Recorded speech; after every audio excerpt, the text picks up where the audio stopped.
మీ అందరికీ ఈరోజు సంక్రాంతి పండగ పర్వదినాన శుభాకాంక్షలు. మళ్ళీ సంక్రాంతి పండగ లోపు మీరందరూ ఉద్యోగస్తులై ఉద్యోగాల్లో ఉండాలని మనసా వాచా కర్మేణ కోరుకుంటూ మన ఈ ప్రిపరేషన్కి, ఈ ఎగ్జామ్స్ ప్రిపరేషన్కి, ఈ పోటీ పరీక్షల ప్రిపరేషన్కి సర్వశక్తులు మీరు ఒడ్డి చదవాలని, అలానే పంచభూతాలు మనకు సహకరించాలని ఈ సంక్రాంతి పర్వదినాన మీకు శుభాకాంక్షలు తెలుపుతున్నాను. మీ హిస్టరీ గురు రఫీసాన్ని. ఈరోజు మనం నిన్నటి వరకు 4 వీడియోలు పెట్టుకున్నాం మోడర్న్ ఇండియాకి సంబంధించి. 4 వీడియోల్లో మోడర్న్ ఇండియా పీరియడ్ ప్రారంభమైనప్పటి నుంచి ఈస్ట్ ఇండియా కంపెనీ వరకు, బ్రిటిష్ ఈస్ట్ ఇండియా కంపెనీ వరకు ఈరోజు మనం తీసుకొచ్చినాం.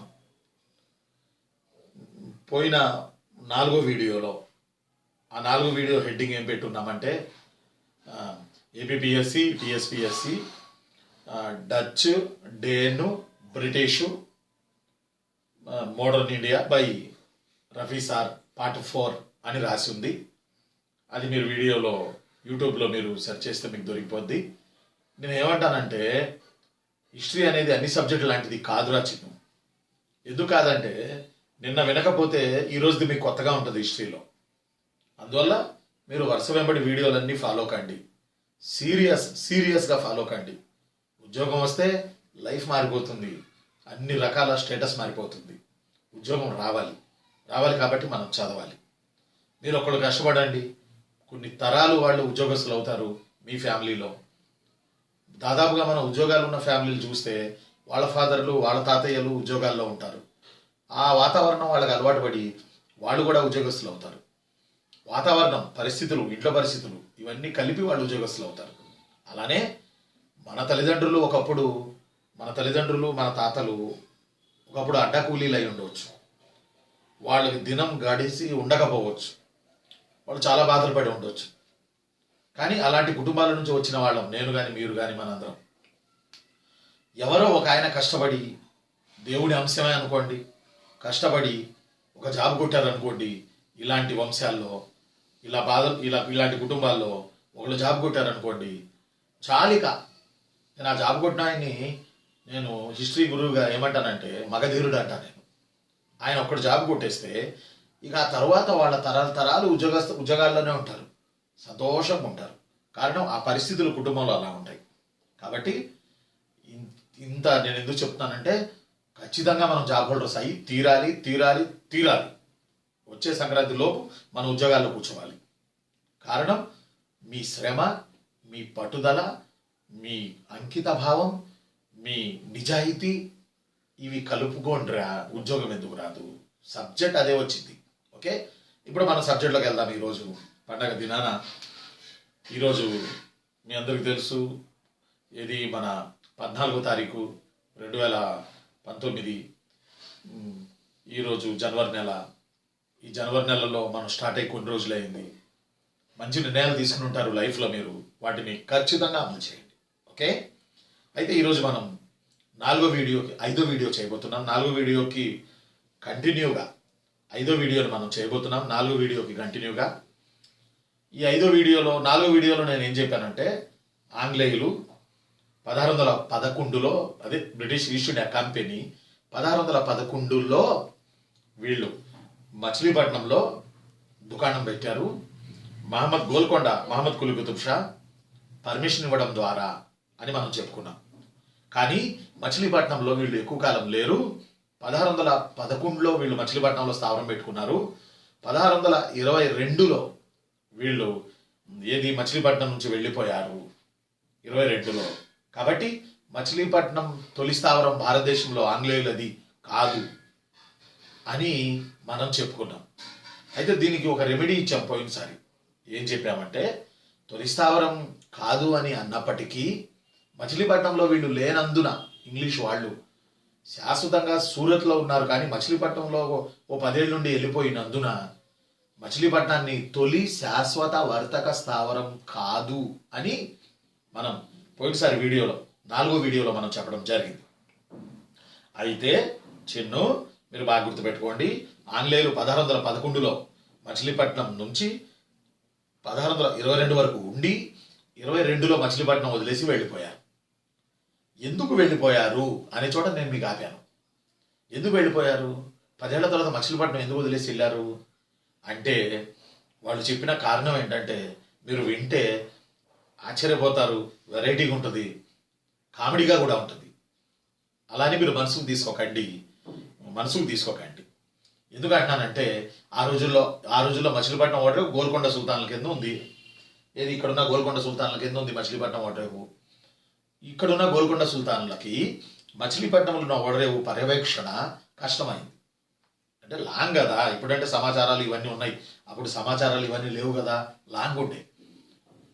ఇందువల్ల మచిలీపట్నంలో అదే మైసోలియాలో ఏమైందంటే అక్కడ ఉన్నటువంటి ఉద్యోగులు, అక్కడ ఉన్నటువంటి వాళ్ళు తీవ్రమైనటువంటి లంచగొండులుగా మారారట. అవినీతి రాజ్యం వెళ్ళిందట మచిలీపట్నంలో, అంటే మచిలీపట్నం ఓడరేవులో.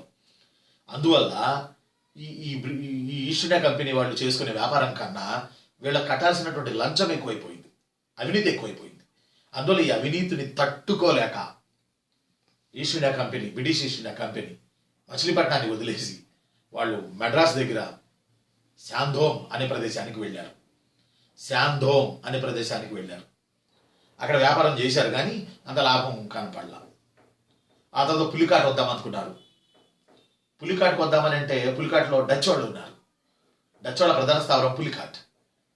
అందువల్ల పులికాట్లో కూడా వీళ్ళకి నిలవ నీడ లేకుండా పోయింది. ఈ స్టోరీ జరుగుతున్న వేళ పైన ఇండియాలో జహంగీర్ అనుమతితో అతని రోగాన్ని నయం చేసి సూరత్కి వెళ్ళి అక్కడున్న పోర్చుగీస్ వాళ్లను కెప్టెన్ బెస్ట్ అనే అతని నాయకత్వంలో సూరత్ నుంచి పోర్చుగీసులను పక్కకు తరిమేసి 1612 లేదా 13లో సూరత్లో ఆంగ్లేయులు తమ స్థావరాన్ని ఏర్పాటు చేసుకున్నారు.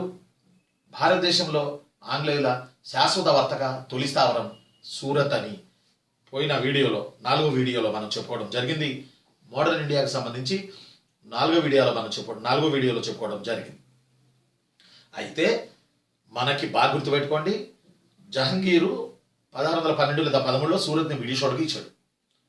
అయితే ఇచ్చినట్టు ధృవీకరణ పత్రం 1618లో జహంగీర్ విడుదల చేశారు. జహంగీర్ అంటే అతని కోర్టులో ఉన్నటువంటి ఉద్యోగస్తులు, అధికారులు ధృవీకరణ చేస్తూ పత్రం ఇచ్చారు 1618లో. ఎక్కడ? సూరత్కి అని. ఇప్పుడు మీకు డౌట్, సార్ బ్రిటిష్ వాళ్ళ తొలి వర్తక స్థావరం ఎక్కడ అంటే తొలి శాశ్వత వర్తక స్థావరం ఎక్కడ అని అంటే సూరత్తు.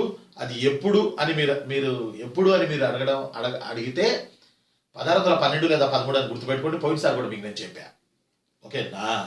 అయితే అధికారికంగా మొఘలాయిల నుంచి ధృవీకరణ పత్రం ఎప్పుడు వచ్చింది అంటే 1618 అని గుర్తుపెట్టుకోండి. ఎగ్జామ్లో చాలా ఇంపార్టెంట్ ధృవీకరణ పత్రం. మరి జహంగీర్ నుంచి సూరత్లో వ్యాపారం చేసుకోవడానికి ఆంగ్లేయులకి ధృవీకరణ పత్రం పొందడంలో కీలక పాత్ర పోషించిన ఆంగ్ల అధికారి ఎవరు అని అడగవచ్చు. ఆయనే సర్ థామస్ రో, ROE సర్ థామస్ రో అనే ఆయన. ఓకే, గుర్తుపెట్టుకోవాలి. ఇంకొక పాయింట్ మీకు చెప్పాలి, సూరతే కాదురా, ఆగ్రా, అహ్మదాబాద్, బ్రోచ్, సూరత్తో పాటు ఆంగ్లేయులు ఇండియాలో జహంగీర్ అనుమతి ద్వారా ఫ్యాక్టరీలు పెట్టుకోవడానికి నాట్ ఓన్లీ సూరత్తో పాటు మరో 3 ప్రదేశాల్లో అనుమతి పొందారు. ఎప్పుడు? 1618 నాటికి. ఇది ధృవీకరణ పత్రం 1618లో వచ్చింది, గుర్తుపెట్టుకోవాలి. ఆ 3 ప్రాంతాలు చాలా ఇంపార్టెంట్. మనం సూరత్ అని సూరత్ చదివి వదిలేస్తాం. సూరత్తో పాటు ఏ ప్రాంతాలు అని అంటే అప్పుడు కష్టమైంది కదా. అందువల్ల సూరత్తో పాటు Agra and also Ahmedabad, not Ahmednagar, Ahmedabad. Surat ఒకటి, ఆ తర్వాత ఆగ్రా ఒకటి, అహ్మదాబాద్ ఒకటి, బ్రోచ్ అంటే గుజరాత్ ఓడరేవు, బరుకచ్చం. శాతవాహనుల కాలంలో ఫేమస్ ఓడరేవు గుజరాత్లో బరుకచ్చం అని, బ్రోచ్ అది. కాబట్టి సూరత్, ఆగ్రా, అహ్మదాబాద్, బ్రోచ్ లలో వర్తక వ్యాపారాలు చేసుకోవడానికి బ్రిటిష్ వాళ్ళు 1618 నాటికి జహంగీర్ కోర్టు ద్వారా జహంగీర్ యొక్క ఆస్థానం ద్వారా అధికారుల ద్వారా ధృవీకరణ పొందారు. బట్ సూరత్లో మాత్రం శాశ్వత వర్తక స్థావరం పెట్టింది 1612 లేదా 13 అని మాత్రం గుర్తుపెట్టుకోండి. మచిలీపట్నం ఏమో తూర్పు తీరంలో మొదటి ఓడరేవు అని గుర్తుపెట్టుకోండి. సూరత్ ఏమో పడమటి తీరంలో మొదటి ఓడరేవు బ్రిటిష్ వాళ్ళది అని గుర్తుపెట్టుకోండి. ఆ తర్వాత మనం గుర్తుపెట్టుకోవాల్సిన మరొక ఇంపార్టెంట్ పాయింట్ ఏంటంటే, ఇక్కడ ఇది మన ఈస్ట్ ఇండియా కంపెనీ తరపున అసలు ఎవరు వచ్చారు, మొట్టమొదటిగా ఎవరు వచ్చారు? ఈస్ట్ ఇండియా కంపెనీ ఏర్పడక ముందు 16 డిసెంబర్ 31 ఈస్ట్ ఇండియా కంపెనీ ఏర్పడక ముందు అసలు మొట్టమొదటిగా ఎవరు వచ్చారు అంటే, బాగా గుర్తుపెట్టుకోండి, స్టీఫెన్సన్ అనే ఆయన వచ్చారని మీకు నేను చెప్పాను. ఈ స్టీఫెన్సన్ ఫస్ట్ మన ఇండియాలో అడుగుపెట్టినటువంటి ఫస్ట్ బ్రిటిష్ ఆయన అని మనం చెప్పాం. ఇక అక్బర్ కాలంలో అతను పోర్చుగీసులతో బాగా చెలిమి చేశాడు. అయినా అక్బర్ ఆస్థానానికి న్యూ బెర్రీ అనే ఆయన వర్తక అనుమతుల కోసం వచ్చాడు. ఈస్ట్ ఇండియా కంపెనీ తరపున ఇంగ్లాండ్ రాణి మొదటి ఎలిజబెత్ తరపున న్యూ బెర్రీ అతని పేరు. ఇది టైమ్ ఆఫ్ అక్బర్, గుర్తుపెట్టుకోవాలి. ఈ న్యూ బెర్రీ అక్బర్కి ఒక రథాల బండిని ఇంగ్లాండ్ నుంచి తీసుకొచ్చాడు. ఎలిజబెత్ రాణి లెటర్ రాసి ఇచ్చింది, అక్బర్కి ఇవ్వండి, నేను ఇస్తే అతను చదువుకొని వర్తకానికి ఒక ట్రేడ్ సెంటర్ మనకి ఇస్తాడు అని. గుర్తుపెట్టుకోవాలి, న్యూ బెర్రీ. అయితే అక్బరు ఈ లెటర్ చదివాడు. ఇందులో ఎలిజబెత్ రాణి అక్బర్ని కాంబే రాజు అని సంబోధించిందట. కాంబే అంటే గుజరాత్ అన్నట్టు. కాంబే రాజు అని సంబోధిస్తూ ప్రేమగా ఉత్తరం రాసిందట అక్బర్కి. కానీ అక్బరు ఇవన్నీ పట్టించుకోలేదు. ఆ తర్వాత జహంగీర్ కాలంలో ఇప్పుడు మనం ముందు చెప్పినటువంటి స్టోరీ, సర్దార్ మస్రో, అలెగ్జాండర్ హిప్పన్ వీళ్ళు వచ్చారు. 1612-13లో సూరత్లో పెట్టారు. సూరత్తో పాటు అహ్మదాబాద్, బ్రోచ్ అండ్ ఆల్సో సూరత్తో పాటు Ahmedabad and also brooch and also మీకు నేను చెప్పిన ఆగ్రా, ఈ 3. తర్వాత భారతదేశంలో బ్రిటిష్ వాళ్ళకి ప్రధాన స్థావరాలు అంటే 3 ఉన్నాయి. ఇది ఇంపార్టెంట్. ఎగ్జామినేషన్ పాయింట్ ఆఫ్ వ్యూలో భారతదేశంలో బ్రిటిష్ వాళ్ళకి ప్రధాన వర్తక స్థావరాలు 3 ఉన్నాయి. 1 మెడ్రాస్, 2 బాంబే, 3 కలకత్తా. బాగా గుర్తుపెట్టుకోవాలి. 1 మెడ్రాస్, 2 బాంబే, 3 కలకత్తా. బాగా గుర్తుపెట్టుకోవాలి. ఇది British East India company, not British, East India company వాళ్ళకి భారతదేశంలో ఉన్నటువంటి మొదటి ముఖ్యమైన 3 స్థావరాలు. ఈ 3 స్థావరాల ద్వారానే వాళ్ళు భారతదేశంలో సినిమా మొత్తం నడిపారు. వాటిల్లో first one Chennapatnam, means Madras గుర్తుపెట్టుకోవాలి. ముదిరాజులు, ముతరాసీలు అనేవారు ఆ చెన్నపట్నాన్ని కట్టారు కాబట్టి ముతరాసి నుంచి మద్రాస్ అనే పేరు వచ్చిందని మన పుస్తకాల్లో రాసి ఉంది. గుర్తుపెట్టుకోవాలి. అంటే ముదిరాజులు లేదా ముతరాసీలు అనే వాళ్ళ శ్రమ ఈరోజు ఉన్నటువంటి చెన్నపట్నం. అయితే ఇది బ్రిటిష్ వాళ్ళకి ఎలా వచ్చింది అనేది మనకి ఇంపార్టెంట్. నేను ఆల్రెడీ మీకు ఏం చెప్పాను, 1611లో మచిలీపట్నంలో తూర్పు తీరాన ఆంగ్లేయులు తొలి స్థావరాన్ని పెట్టుకున్నారు. మహమ్మద్ కులీ కుతుబ్ షా పర్మిషన్తో అని చెప్పి మనం చెప్పుకోవడం జరిగింది. ఓకేనా, మనం ఆ పర్మిషన్తో పెట్టుకున్నారని మనం చెప్పడం జరిగింది. అయితే 1611 నుంచి 22 వరకు మచిలీపట్నం ఓడరేవులో ఉన్నారని కూడా మీకు నేను చెప్పాను. అయితే ఇక్కడ పాయింట్ ఏంటంటే, బ్రిటిష్ వాళ్ళు ఈ మెడ్రాస్ని ఎలా పొందారు అని అంటే, ఆ రోజుల్లో విజయనగరం క్లైమాక్స్లో ఉన్నటువంటి దశ. దక్షిణ భారతదేశంలో సుమారు 300 ఏళ్ళు పైచిలుగు ఒక ఊపిన విజయనగర సామ్రాజ్యం పతనావస్థలో ఉన్నటువంటి దశ. సంగమ, సాళువ, తుళువ, అరవీటి అనే వంశం క్లైమాక్స్లో వస్తున్నటువంటి దశ. ఆ అరవీటి వంశం చివరిగా మన పెనుగొండ, అనంతపురం జిల్లా పెనుగొండ, అలానే చంద్రగిరి చిత్తూరు జిల్లా, అలానే తమిళనాడులోని వెల్లూరు వీళ్ళ రాజధానులుగా కొనసాగాయి. చివరి రాజధానులు విజయనగర రాజ్యంలో పెనుగొండ, చంద్రగిరి, వెల్లూరు. నాట్ నెల్లూరు, NELL కాదు, మన నెల్లూరు, మన తెలుగు నెల్లూరు కాదు, వెల్లూరు, తమిళనాడు వెల్లూరు, VELLURE. ప్రస్తుతం వెల్లూరు డిస్టిక్ తమిళనాడులో. ఈ వెల్లూరులో వాళ్ళ రాజధానులు ఉంటాయి. అయితే ఇక్కడ మనం ప్రధానంగా గుర్తుపెట్టుకోవాల్సింది ఈ వెల్లూరు ఈ ప్రాంతాలు వాళ్ళ కింద ఉండేవి. ఎవరి కింద? అరవీటి వంశస్థుల కింద ఉండేవి. అయితే ఈ అరవీటి వంశస్థుల కింద ఉన్న దశలో అరవీటి వంశస్థుల రాజు, అంటే అరవీటి వంశంలో విజయనగరంలో చివరి వంశం అరవీటి వంశంలో రాజు 3 వెంకటపతి రాయలు అని ఉండేవాడు. 3వ వెంకటపతి రాయలు అని ఆయన ఉండేవాడు అరవీటి వంశంలో. ఈయన టయానికి ఖజానా ఖాళీ అయి విజయనగరం క్లైమాక్స్కి వచ్చేసింది. అప్పుడు ఈయన ఉన్నది లేనిది అమ్మేసుకోవడం మొదలేశాడు. 3వ వెంకటపతి రాయలు. అలా అమ్మేసే ఉద్దేశంలో మద్రాసుని బేరానికి పెట్టాడు, మద్రాసుని ఖరీదుకు పెట్టాడు. ఎవరు? 3వ వెంకటపతి రాయలు, అరవిటి వంశం, విజయనగరంలో చివరి వంశం. పెడితే అంటే పెట్టాడు అంటే ఆ రోజుల్లో అతని కింద గవర్నర్ ఉండేవాడు, అతను చంద్రగిరి మెయింటెనెన్స్ చేసేవాడు. అతని పేరు దామెర్ల వెంకటాద్రి నాయుడు. బాగా గుర్తుపెట్టుకోవాలి, అతని పేరు దామెర్ల వెంకటాద్రి నాయుడు.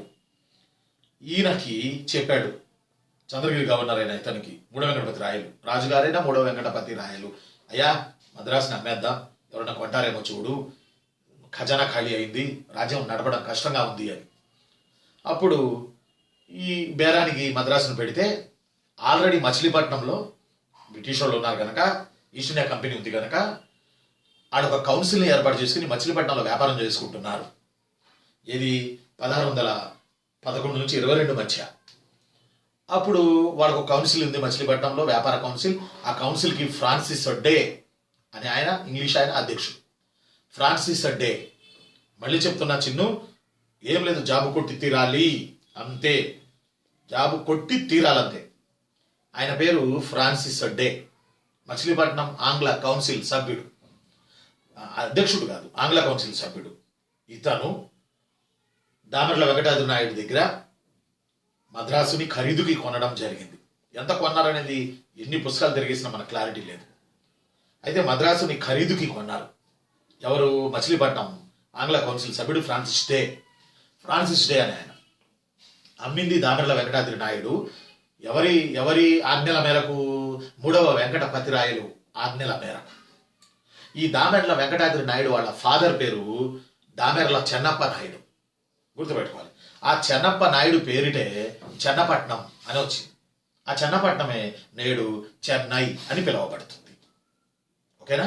ఆ చెన్నపట్నమే చెన్నై అని పిలువబడుతుంది. ఇలా 1639లో ఈస్ట్ ఇండియా కంపెనీ మద్రాసుని తన చేతుల్లోకి తీసుకుంది. 1639 Madras occupied by Britishers, particularly Francis day. Occupied అంటే నాట్ ఆక్యుపైడ్, బట్ కొన్నాడు, ఖరీదు కొన్నాడు. ఇలా 1639లో బ్రిటిష్ వాళ్ళ దగ్గరికి మెడ్రాస్ వెళ్ళింది. 1639లో గుర్తుపెట్టుకోవాలి, 1639 ఈ పాయింట్ మర్చిపోతున్నా చిన్ను, ఇది చాలాసార్లు అడిగాడు రా ఎగ్జామ్లో. అలానే మరి బాంబే ఎలా వచ్చింది బ్రిటిష్ వాళ్ళకి? భారతదేశంలో బ్రిటిష్ వాళ్ళ స్థావరాలు ప్రధానమైనవి 3, ఒకటి మెడ్రాస్, 2 బాంబే, 3 కలకత్తా. మరి బాంబే ఎలా వచ్చింది? అబ్బో, ఇది చాలా వెరైటీ స్టోరీ. ఏంటంటే ఇంటర్నేషనల్ ప్రేమ గురించి ఇప్పుడు మనం చెప్పుకోవాలి. ఇంటర్నేషనల్ ప్రేమ, మన లోకల్ ప్రేమలు చూసాం కానీ ఇంటర్నేషనల్ ప్రేమ గురించి మనం చెప్పుకోవాలి. ఫర్ ఎగ్జాంపుల్, ఎక్కడో పోర్చుగల్ దేశం, దానికి సమీపంలోనే యూరోప్ ఖండంలో సమీపం అంటే ఇంగ్లాండ్ ఉండే. ఇంగ్లాండ్ యువరాజు 2వ చార్లెస్ అని ఉండేవాడు ఒకడు. ఈ 2వ చార్లెస్ పోర్చుగీసు రాకుమార్తె క్యాథరిన్ తెరీసాని ప్రేమించాడు. ఇంగ్లాండ్ యువరాజు 2వ చార్లెస్ పోర్చుగీసు రాకుమార్తె క్యాథరిన్ తెరీసాని ప్రేమించాడు. వీళ్ళిద్దరు ప్రేమించుకున్నారు. ప్రేమ ఏముంది, ఇది అందరికి తెలిసిందే కదా, ఈ ప్రేమలో ఏముంది సార్ అని మీరు అడగవచ్చు. ఎస్ ఉంది. ఏముందంటే అక్కడ వాళ్ళిద్దరికి పెళ్లి జరిగితే ఆ పెళ్లిలో బ్రిటిష్ వాళ్ళు పోర్చుగీసుల్ని కట్నం కింద మన ఇండియాలోని బాంబేని అడిగారు. ఎంత వెరైటీ చూడండి, కట్నం కింద ఇండియాలోని బాంబేని అడిగారు. ఎందుకంటే ఆ రోజు బాంబే పోర్చుగీసుల కింద ఉంది. ఇక కూతురు ఇష్టపడింది ఇంగ్లాండ్ యువరాజు చార్లెస్ అని, ఆమె లైఫ్లో సుఖపడుతుంది, ఆమె సంతోషం ఉంటుంది, సరేలే అని చెప్పి కట్నం కింద పోర్చుగీసులు బాంబేని ఇది బ్రిటిష్ వాళ్ళకి ఇచ్చారు. అంటే చార్లెస్కి ఇచ్చారు, 2వ చార్లెస్కి ఇచ్చారు. కంపెనీకి ఇవ్వాల, ఈస్ట్ ఇండియా కంపెనీకి ఇవ్వాల, 2వ చార్లెస్కి ఇచ్చారు. అయితే ఆ 2వ చార్లెస్ దగ్గర నుంచి ఈస్ట్ ఇండియా కంపెనీ రెంట్కి బాంబేని తీసుకుంది. బాంబేని యాన్యువల్ రెంట్కి, సంవత్సరానికి ఇంత రెంట్ ఇస్తామని తీసుకుంది ఈస్ట్ ఇండియా కంపెనీ. 2వ చార్లెస్ వద్ద నుంచి తీసుకుంది. నేను ఆ తీసుకున్నది మీకు నేను డేట్ చెప్తాను, కరెక్ట్ డేట్ చెప్తాను. 1668 మార్చి 27. 1668 మార్చి 27. 1668 మార్చి 27. 1668 మార్చి 27 తీసుకున్నాను. ఎంత యాన్యువల్ రెంటు? 10 పౌండ్లు. కొన్ని చోట్ల 16 పౌండ్లు అని ఉంది, అది కరెక్ట్ కాదు. 10 పౌండ్లు, 10 పౌండ్లుకి యాన్యువల్ రెంట్కి రెండవ చార్లెస్ ఈస్ట్ ఇండియా కంపెనీకి ఇచ్చాడు. అలా ఈస్ట్ ఇండియా కంపెనీ బాంబేని తన చేతుల్లోకి తీసుకుంది 1660. ఎప్పుడంటే 1668. మెడ్రాస్ 1639. మెడ్రాస్ 1639ని పొందారు బ్రిటిష్ వాళ్ళు. 1668 మార్చి 27న దీన్ని పొందారు, దీన్ని బాంబేని పొందారు. కట్నం కింద పొందారు. ఒకటేమో కొన్నారు, ఇంకోటేమో కట్నం కింద పొందారు. కట్నం కింద పొందారు. మరి ఆ రోజుల్లో మనం ఏం చేస్తున్నామో, మరి మన పరిస్థితి ఏంటో, ఎక్కడో జరిగిన పెళ్లికి మన ప్లేస్ కట్నం కింద ఇవ్వడం ఏంటి, మనం సైలెన్స్ ఉండటం ఏంటి? మన భారతీయులంతా సహనపరులు ప్రపంచంలో ఇంకోళ్ళు లేరురా. నిజం ఇది. అయితే మనం గుర్తుపెట్టుకోవాల్సింది థర్డ్ వన్, కలకత్తా. కలకత్తాని బ్రిటిష్ వాళ్ళు ఎలా పొందారు? ఇప్పుడు దాకా మనం మెడ్రాస్ని ఎలా పొందారో చెప్పినాం, అలానే బాంబేని ఎలా పొందారో చెప్పినాం. అలానే ఇప్పుడు మనం వీళ్ళు బ్రిటిష్ వాళ్ళు, అదే British means East India Company కలకత్తాని ఎలా పొందింది అంటే, ఔరంగజేబుకి అనారోగ్యం వచ్చింది. ఇందాక జహంగీర్కి వచ్చినట్టు ఆయన అనారోగ్యాన్ని ఆరోగ్యంగా మార్చాడు ఒక ఇంగ్లీష్ వైద్యుడు. అనారోగ్యాన్ని ఆరోగ్యంగా మార్చాడు ఒక ఇంగ్లీష్ వైద్యుడు. ఆయన పేరు గాబ్రియల్ బౌటాన్. ఆయన పేరు గాబ్రియల్ బౌటాన్. గుర్తుపెట్టుకోవాలి. ఆయన పేరు నాన్న గుర్తుపెట్టుకోండిరా, గాబ్రియల్ బౌటాన్. ఆయన పేరు నాన్న గుర్తుపెట్టుకోండిరా, గాబ్రియల్ బౌటాన్. ఓకేనా? గాబ్రియల్ బౌటాన్. ఈయనకి రోగాన్ని తగ్గించినందుకు, ఔరంగజేబు రోగాన్ని తగ్గించినందుకు ఔరంగజేబు హుగ్లీ, కలకత్తా వైపు, బెంగాల్ వైపు హుగ్లీ తీరాన్ని రాసిచ్చాడు. హుగ్లీ, HUGLI. ఎలా రాసిచ్చాడు? ఉచితంగా వర్తక వ్యాపారాలు చేసుకో అబ్బా అని రాసిచ్చాడు. ఈ క్యాండిడేట్ హుగ్లీకి వెళ్ళాడు, ఉచితంగా వర్తక వ్యాపారాలు చేసుకుంటున్నాడు. పర్మిషన్ ఇచ్చిన ఆ రోజు హుగ్లీపై అధికారం ఉన్న మొఘలాయి రాజులతో పేపర్ తీసుకుని వెళ్ళాడు అన్నట్టు గాబ్రియల్ బౌటాన్ హుగ్లీ తీరాన. ఆ తర్వాత ఔరంగజేబుతో పాటు ఫరూక్సియర్ అని వచ్చాడు, ఆ తర్వాత రాజుల్లో ఒకడు. వాడు హుగ్లీ తీరాన బ్రిటిష్ వాళ్ళకి వర్తక వ్యాపారాలు, ఈస్ట్ ఇండియా కంపెనీకి వర్తక వ్యాపారాలు చేసుకోవడానికి దస్తకులు ఇచ్చేశాడు. ఔరంగజేబు లాగానే. దస్తక్ అంటే ఉచితంగా వర్తక వ్యాపారాలు చేసుకునే అనుమతి పత్రం. దస్తక్, DUSTAK. చిన్ను గుర్తుపెట్టుకోవాలరా. మా అమ్మగా మా అయ్యగా నీకు జాబ్ వచ్చిందిరా, జాబ్ వస్తే అంతకన్నా ఏం కావాలరా లైఫ్లో? ఒకసారి ఆలోచన చేయండి. మంచి ఉద్యోగం వచ్చింది. ఆ ఉద్యోగానికి జస్ట్రా ఒక 6 నెలలు కష్టపడండి రా. ఇప్పుడు మీ ముందు 6 నెలలు ఉన్నాయి. ఈ 6 నెలలు కష్టపడండి రా. ప్రిలిమ్స్ మెయిన్స్ అన్ని పరీక్షలు రాసుకుందరు, జాబ్ వచ్చింది.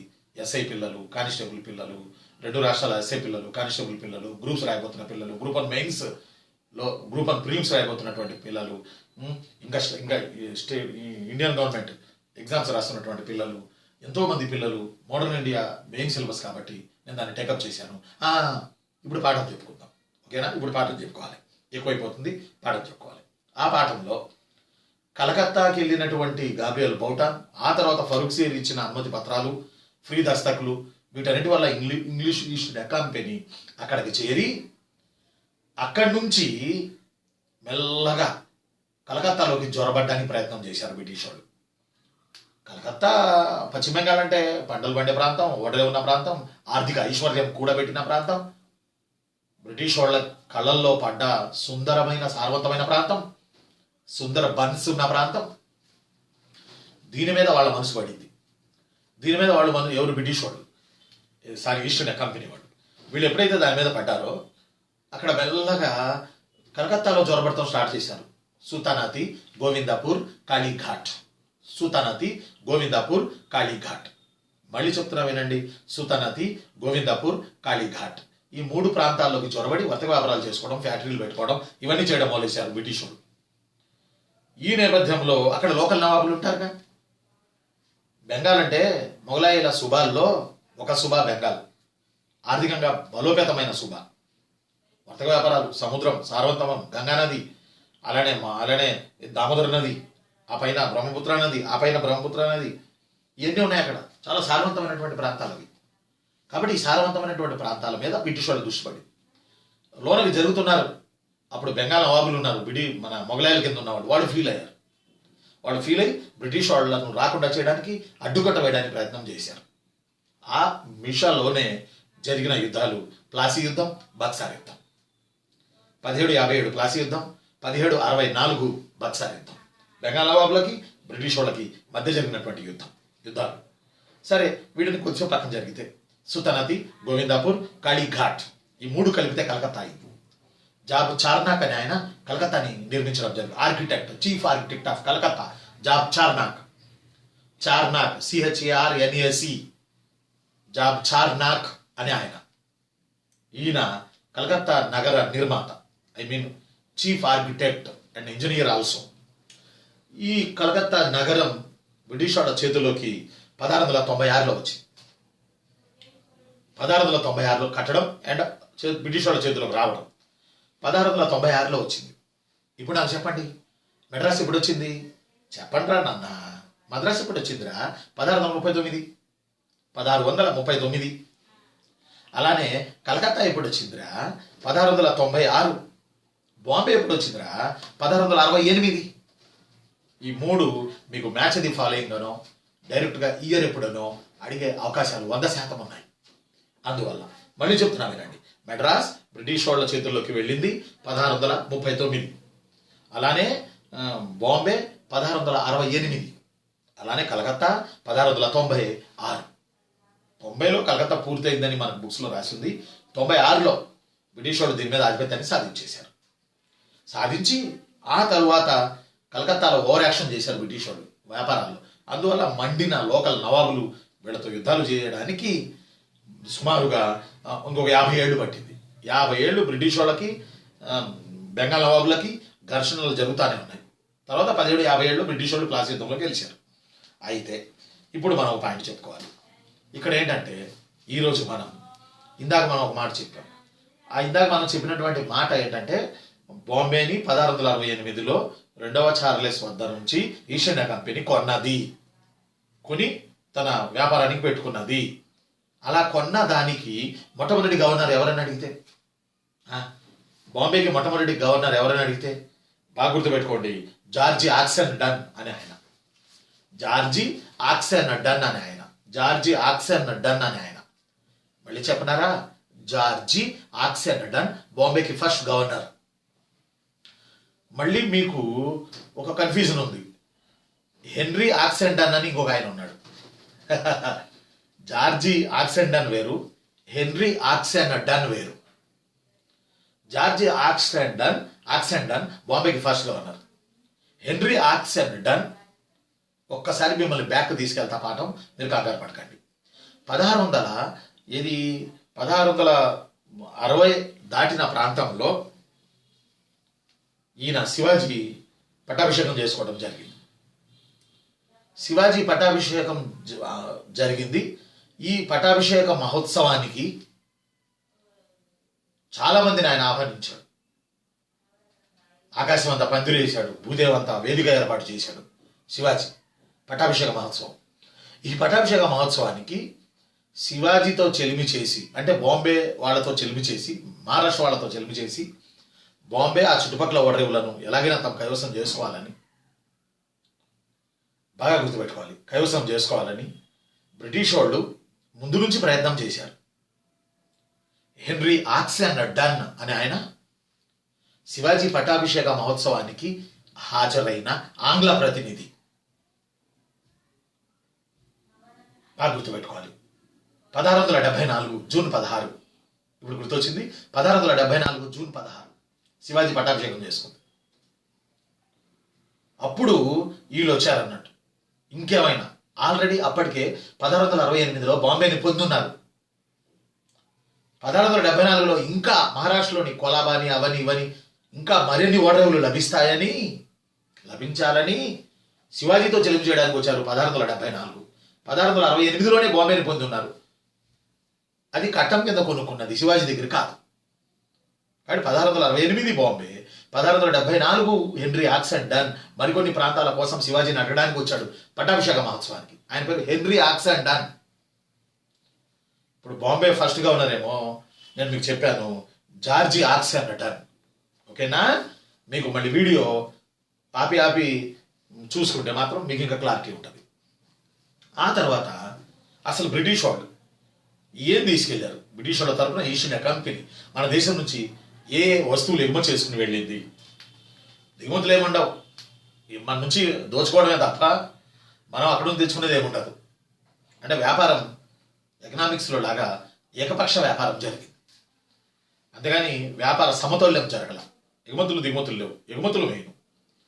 బ్రిటిష్ వాళ్ళు మన నుంచి, మన ఓడరేవుల నుంచి ఫ్యాక్టరీలు పెట్టి తీసుకెళ్ళిపోయారు ముడి సరుకులు, ప్రధానంగా రా మెటీరియల్.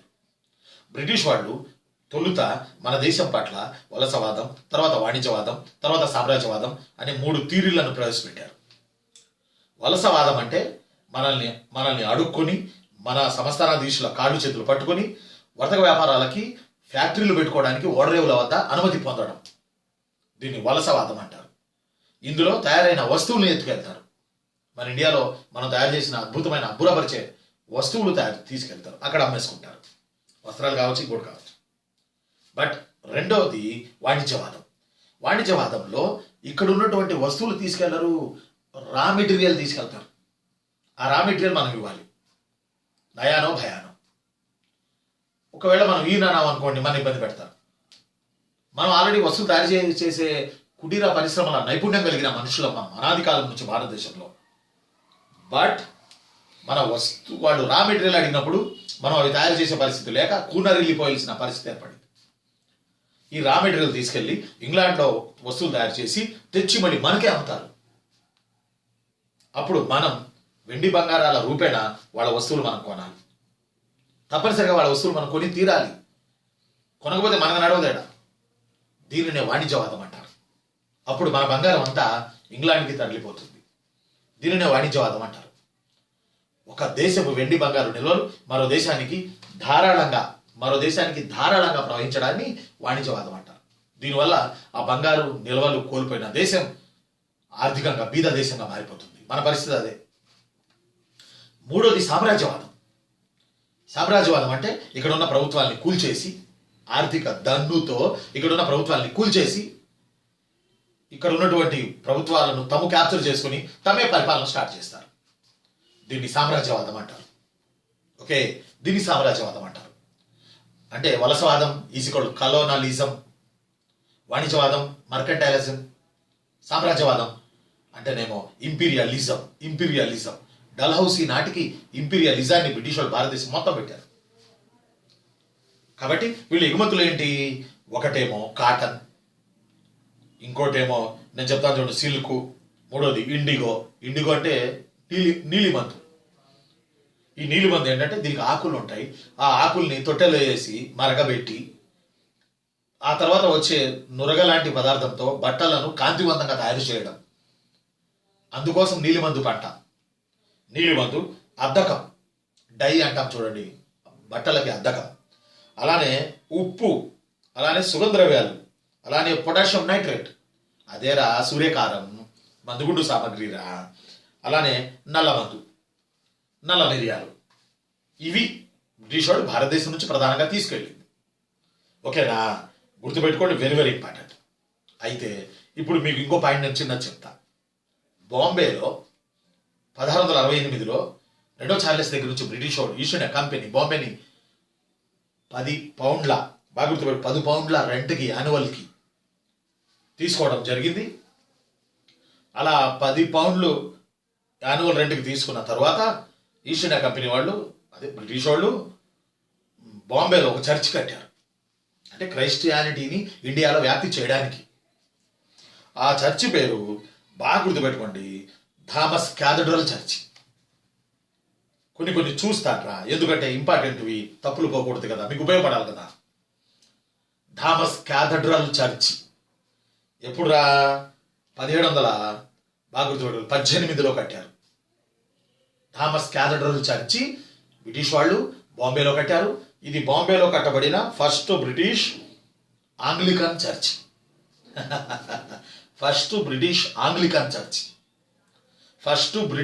Anglican church. బాగా గుర్తుపెట్టుకోవాలి. ఎగ్జామినేషన్ పాయింట్ వ్యూలో దీనిని సెయింట్ థామస్ క్యాథడ్రల్ చర్చ్ బాంబేలో కట్టారు. బాగా గుర్తుపెట్టుకోవాలి. ఓకేనా? ఇప్పుడు ఇంకోసారి ఒక చిన్న మాట చెప్తా. ఇప్పుడు చెప్పిన మ్యాటర్ అంతట్లో కత్తి పాయింట్లు ఏంటంటే, కత్తి పాయింట్లు ఏంటంటే, మెడ్రాస్ని 1639లో పొందారు. 1668లో బాంబేని పొందారు. 1668లో బాంబేని పొందారు. 1696 నాటికి కలకత్తాలో సెట్ అయ్యారు. ఎవరు? బ్రిటిష్ వాళ్ళు. అయితే ఆ తర్వాత మనం చెప్పుకోవాల్సింది ఇంకొకళ్ళు ఉన్నారు. వాళ్ళే ఫ్రెంచ్ వాళ్ళు. బ్రిటిష్ వాళ్ళు, ఆ తర్వాత ఫ్రెంచ్ వాళ్ళు. ఫ్రెంచ్ వాళ్ళు 1664లో ఫ్రెంచ్ ఈస్ట్ ఇండీస్ కంపెనీ 1664లో ఫ్రెంచ్ ఈస్ట్ ఇండీస్ కంపెనీ ఎక్కడ? ఫ్రాన్స్ రాజధాని ప్యారిస్లో ఏర్పడింది. ఫ్రెంచ్ అంటే ఫ్రాన్సే. ఫ్రాన్స్ రాజధాని ప్యారిస్లో ఏర్పడింది ఫ్రెంచ్ ఈస్ట్ ఇండియా కంపెనీ 1664. బాగా గుర్తుపెట్టుకోండి. అప్పుడు లూయిలు ఉన్నారు. ఫ్రాన్స్లో లూయిలు పరిపాలిస్తున్నారు. అప్పుడు 14వ లూయి ఉన్నాడు. ఈ 14వ లూయి యొక్క ఆర్థిక మంత్రి కోల్బర్ట్ అనేవాడు గొప్ప ఫైనాన్స్ మినిస్టర్ ఆ రోజుల్లో ఫ్రాన్స్లో. ఈ కోల్బర్ట్ అనే అతని ప్రయత్నం వల్ల, అతను చేసిన ప్రయత్నాల వల్ల 1664లో ఫ్రెంచ్ ఈస్ట్ ఇండియా కంపెనీ ప్యారిస్లో ఏర్పడింది. బాగా గుర్తుపెట్టుకోవాలి. తూర్పు దేశాలతో వర్తక వ్యాపారాలు చేయడానికి, అంటే మన దేశాలతో. దీని తొలి స్థావరం భారతదేశంలో 1668 సూరత్. అంటే వాళ్ళు కూడా సూరత్లో ఒక చోట ఒక దుకాణం పెట్టుకున్నారు. భారతదేశంలో ఫ్రెంచ్ వాళ్ళ తొలి స్థావరం సూరత్. ఇంగ్లీష్ వాళ్ళ పడమటి తొలి స్థావరం సూరత్. ఇప్పుడు ఫ్రెంచ్ వాళ్ళ తొలి స్థావరం సూరత్ 1668. ఫ్రెంచ్ వాళ్ళు, పోర్చుగీస్ చెప్పాం, డచ్ చెప్పాం, డెన్మార్క్ చెప్పాం, బ్రిటిష్ చెప్పాం, ఇప్పుడు ఫ్రెంచ్ చెప్తున్నాం. ఫ్రెంచ్ వాళ్ళ భారతదేశంలో 2వ వర్తక స్థావరం మచిలీపట్నం. మచిలీపట్నం. ప్రతి వాడు మచిలీపట్నంలో ఫ్యాక్టరీ పెట్టాల్సిందే, వర్తక వ్యాపారాలు చేసుకోవాల్సిందే. కాబట్టి దయచేసి బాగా గుర్తుపెట్టుకోండి. మచిలీపట్నం ఫ్రెంచ్ వాళ్ళ 2వ వర్తక స్థావరం 1669. 1669 గుర్తుపెట్టుకోవాలి. చెల్లెమ్మ గుర్తుపెట్టుకోరా, ఇంపార్టెంట్ రా. వీడియోని ఆపి రాసుకోండి. గుర్తు లేకపోతే వినండి, దుమ్ము లేపుతాం. ఆ వచ్చే 25-30 బిట్లు మోడర్న్ ఇండియాలో వాటన్నిటికీ మనం ఆన్సర్ చేయడానికి ప్రయత్నం చేద్దాం. ఓకే? ఒక లక్ష్యంతో, ఒక ఎమోషన్తో నేను పాఠం చెప్తున్నా. కారణం మీకు ఉద్యోగాలు రావాలంతే. అర్థమవునా? అయితే ఇక్కడ ఇంకో పాయింట్ కూడా లేకపోలేదు. ఆ పాయింట్ ఏంటంటే 1668 సూరత్ ఫ్రెంచ్ వాళ్ళు, French east India company. 1669 Machilipatnam. ఓకేనా? అలానే మళ్ళీ చూడండి చిన్ను, 1674 పాండిచ్చేరి. భారతదేశంలో ఫ్రెంచ్ వాళ్ళ ప్రధాన వర్తక స్థావరం పాండిచ్చేరి. మళ్ళీ ఒకసారి బ్యాక్ వెళ్దామా? పోర్చుగీస్ల ప్రధాన వర్తక స్థావరం గోవా. డచ్ వాళ్ళ ప్రధాన వర్తక స్థావరం పులికాట్. ఆ తర్వాత డచ్ వాళ్ళ ప్రధాన వర్తక స్థావరం నాగపట్నం. డేన్ల ప్రధాన వర్తక స్థావరాలు 3: మచిలీపట్నం, తరంగంబాడి, సెరాంపూర్. ఓకే. బ్రిటిష్ వాళ్ళ ప్రధాన వర్తక స్థావరాలు 3: బాంబే, మద్రాస్, కలకత్తా. ఇప్పుడు ఫ్రెంచ్ వాళ్ళ ప్రధాన వర్తక స్థావరం ఒకటే, అది పులికాట్, అది పాండిచ్చేరి. బాగా గుర్తుపెట్టుకో. ఎప్పుడు? 1674 పాండిచ్చేరి. ఫ్రాంకోయిస్ మార్టిన్ అనే ఆయన పాండిచ్చేరిని తన చేతుల్లోకి తీసుకుని చాలా రోజులు పాలించాడు ఫ్రెంచ్ గవర్నర్గా. François Martin.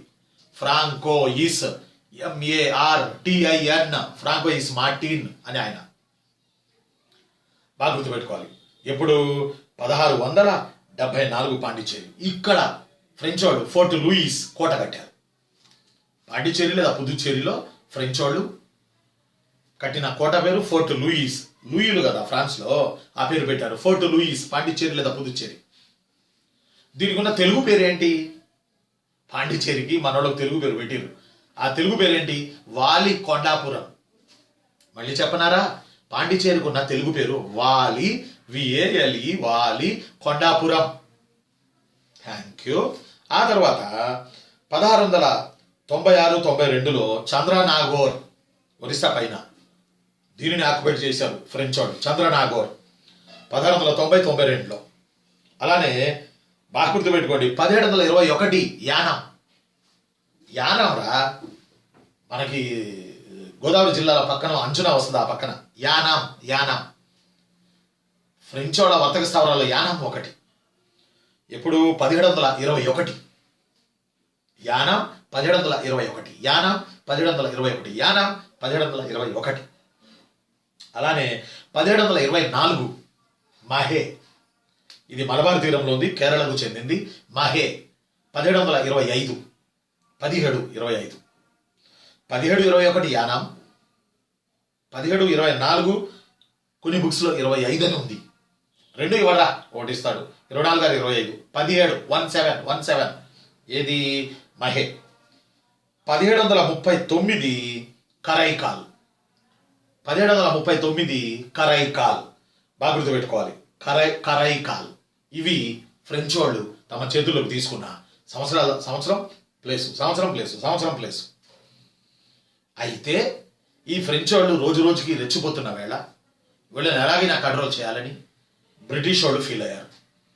అలా బ్రిటిష్ వాళ్ళు ఫ్రెంచ్ వాళ్ళు కలిసి కొన్ని యుద్ధాలు చేసుకున్నారు ఇండియాలో.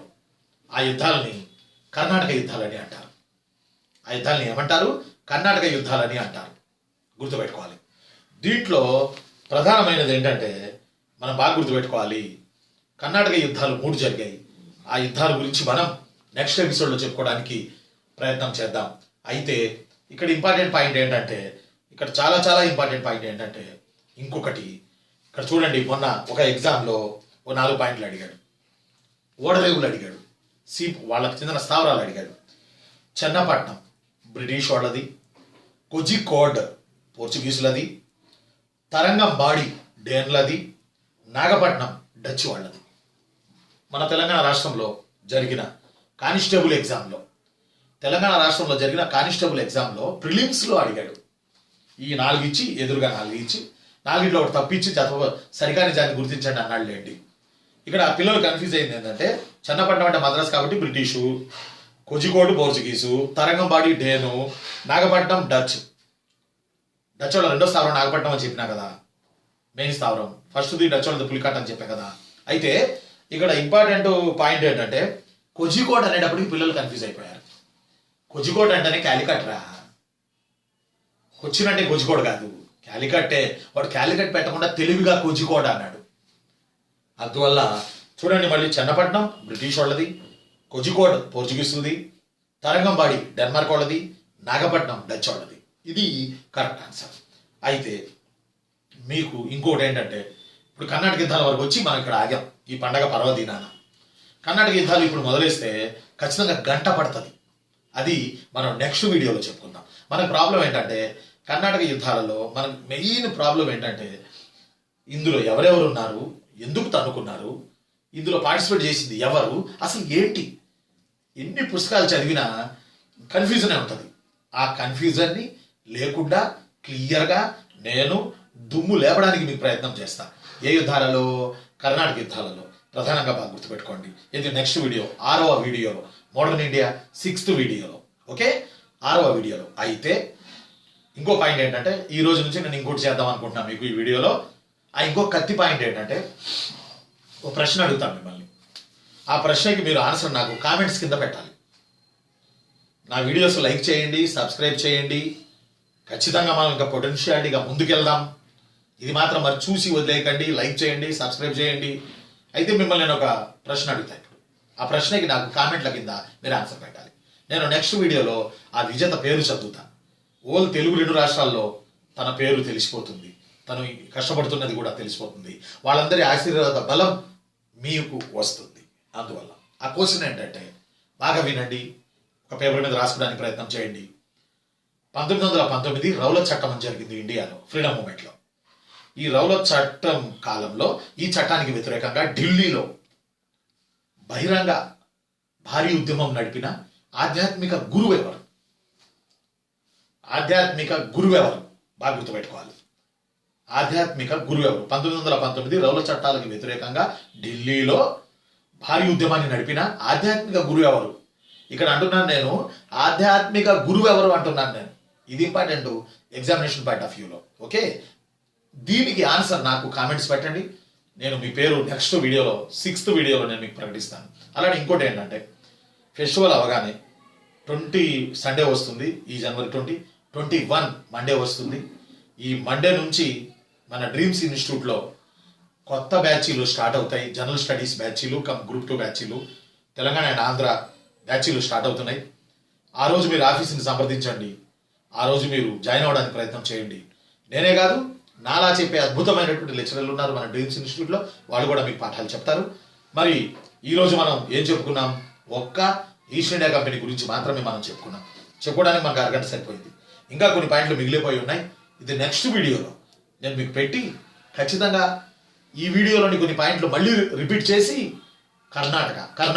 కర్ణాటక యుద్ధాల్లోకి వెళ్దాం. నాకు కూడా నెక్స్ట్ వీడియో ఎప్పుడు పెడతానని తాతాలాడుతుంది మేడం. కారణం ఏంటంటే కర్ణాటక యుద్ధాలు తెలుసుకుంటే అస్సలు సగం మోడర్న్ ఇండియా తెలుసుకున్నట్టే. Okay, thank you very much.